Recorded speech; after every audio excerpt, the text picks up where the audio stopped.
Good day, everyone. My name is Stefanus van Staden. I'm presenting myself and Professor Nicola Bitwell's reflections on the research work done towards the design of information privacy for digital identity in Namibia. First off, we look at digital identity and data protection in Africa. Many African countries are advancing their digital identity agenda and establishing legal frameworks for information privacy. However, dedicated data protection legal framework development still lag behind digital identity implementations. While most countries have national identity systems, more than 60% of African countries have no dedicated data protection laws. Government and specific identity authorities are establishing digital identity systems to manage, verify, and exchange identity information, and to integrate existing data sets and services.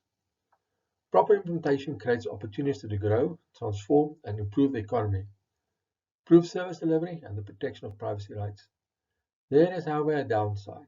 It can allow governments to exert power over citizens, where it's used to target, monitor, or detain people, or exclude citizens from democratic processes and services. The possibility exists that mismatches can be created with the local context, which is a focus of our next slide. Culture and contact matters in policy and design. There is little research about privacy and personal information sharing in Africa's diverse context, nor about how policy contextualizes the design of digital identity.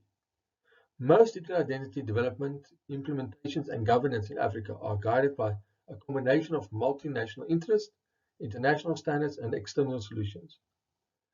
Problems arise when adopted digital identity technology solutions and privacy policies are not aligned and localized. Technology mismatches with local contexts can lead to dissolutions and discontinuations, as was illustrated by the African cases reviewed. In this paper, we reflect on our design of information privacy for digital identity in Namibia by using the metaphor of a policy knot, in which technology design is entangled in legislation and technology adoption. The direction of technology regulation and simultaneous design and adoption tends to exclude or co-opt certain voices and is affected by the normative power of powerful regions, such as the European Union. Digital identity development trajectories in the global south are formed by local socio-technical imaginaries as well as global political and commercial actors. The prevalent information privacy and data protection paradigm are derived from the defining privacy as a right to be let alone. That treat personal information disclosure as an exchange in which people individually consent, assess benefits and risks, and trade off individual privacy gains and losses. Data protection legislation developed in Africa tend to be aligned with the EU's GDPR, that is based on individual privacy. The Western conception of privacy and self-autonomy conflict with Africa's Ubuntu philosophy, I am because we are, that favors collectivism over individualism. This tension between individualized rights and a common good and between assumptions about personal autonomy, self-determination, and ethics about personhood are some factors affecting the pace at which data protection laws are enacted across Africa. This also has an effect on digital identity development and adoption. Namibia's digital identity journey effectively started in 2010 with the establishment of an integrated national population registration system and has steadily progressed from there. The NIDA's interoperability hub prototype was created in 2019 and provide legal identity verification services to several government systems. Protected formulation of data protection laws are limiting legal identity sharing and exchange with public entities. However, expanding the use of digital identities to all sectors will help to achieve the aspirations of Namibia's Harambee Prosperity Plan, a strategy to pursue sustainable and inclusive growth and wealth creation. The Strauss Grounded Theory method, GTM, was employed to obtain insights about information privacy perceptions, attitudes, and practices that informed our design of NIDA's elements for Namibia's digital identity. GTM's theoretical sampling approach was used to sample 24 Namibian-born citizens in 5 focus groups to cover a wide range of incidents in which legal identity and personal information are verified and shared. Transcribed recordings were analyzed using GTM's coding process, memos, and tools such as the conditional relational guides and reflective coding methods were used as well. The GTM analysis process led to the construction of a theoretical framework, theory of personal information disclosure, and NIDA's requirements. A situational analysis was performed to obtain a more holistic view of the Namibian situation and positions that were absent from the GT analysis. This involved creating a situational map that summarized the elements that arise in or contextualizes digital identity and data governance in Namibia at a population or macro level. The associations and contrasts between codes from the GT analysis and elements identified from the situational map shape the critical reflection on the prototypes and strategies to enrich the NIDA's design. I will now present some of the key findings from our grounded theory study. Our research found people understood information privacy to mean safeguarding or keeping sensitive personal information a secret, confidentiality of personal information, giving permission or consenting to sharing personal information with others, and limiting and restricting the sharing, exchange, and use of personal information. To make sense of it, many associate personal information with individual-owned property or my data, something that they had the right to control and protect. People's privacy attitudes and practices uncovered during the grounded theory study are captured by the representative central phenomena of our grounded theory as balancing competing interests. The central phenomenon represents a balancing act performed by people in their daily lives when making decisions about personal information disclosures in their dealings with organizations. Balancing competing interests involves becoming aware and forming perspectives about information privacy, forming relationships and disclosing personal information, protecting privacy and safeguarding personal information, seeking alternative convenient technology. We found that people had little choice or control over disclosing their personal information.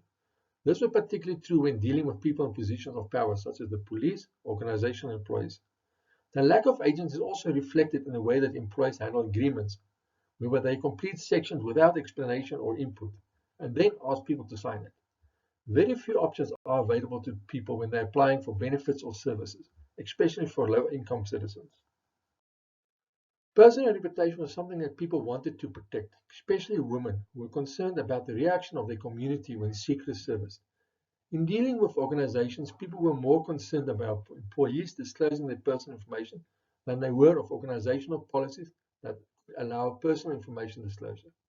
We found that people did value certain types of personal information more because of the harm factor. Fear and a lack of understanding made trusting ICT-enabled transactions more difficult. Ignorance of risks and threats also affected people's awareness and the protection of their personal information. Those who had some understanding of information privacy threats mostly did not pay attention to it when transacting. Participants' perspectives on permission and consent somewhat align with directives in Namibia's Data Protection Bill of 2013. Informed consent is one of the most popular control mechanisms identified by participants. The reason being that it could be used to alert them about misuses and hold organizations accountable. While this is a preferred approach, most people generally do not read consent forms, nor understand what they were consenting to, thus negating its privacy benefits. This indicates that more emphasis should be placed in the design of technical and legal apparatus. Social world arena maps were used to thicken our analysis of collective, organizational, and institutional elements in the policy knob, and offers a meso-level social analysis between the GT micro-level analysis and the macro-level situational analysis, depicted for the population in the situational map. The map shows groups of people that share a social world, such as the civil society internet governance activists and groups of technology entrepreneurs. The map form depicts our positional perspective in relation to the map's arenas, digital inclusion and data governance and privacy protection, to show the policy knob shaping NIDAs, while also informing information privacy and data protection. The NIDA's design provides the means to centralize identity information accuracy within a singular system. Our NIDA's design addresses participants' requirements for a secure system that prevents personal information from unauthorized access and enables citizens to monitor the accuracy of their personal information and how it has been altered, shared, and used. Providing distributed identity services across NIDAs meets identity stakeholders' needs as well, to improve the quality of their data and meet legal obligations. Consent is important to participants and is addressed in the NIDA's architecture at two levels. Firstly, individual consent is decentralized and is addressed at the organizational system level. Secondly, consent via legal recommendations, a form of Collective consent is centralized within NIDA's platform to manage and control personal information sharing and exchange based on collective consent agreements across the NIDA's environment.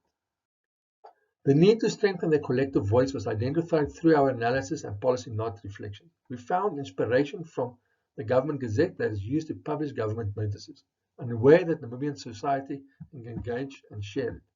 The Government Gazette could be used to publish the intent to exchange personal information. By doing so, provided the means to strengthen the collective voice and data governance. And the study makes several contributions to a policy-centered design of digital identity in Africa. Firstly, the GTM allowed us to uncover local perspectives and practices of legal identity verification and sharing that extensive literature about privacy and personal information sharing in Africa. Secondly, insights are provided about the complex ways that individualism and collectivism combine in information privacy practices. The importance of understanding the local situation and trust was also indicated that needed to be considered when engaging with this complexity in design. Thirdly, the value of reflecting on the policy not design research in Africa was also shown. The reflection indicated the need to strengthen the collective voice for more inclusive data governance.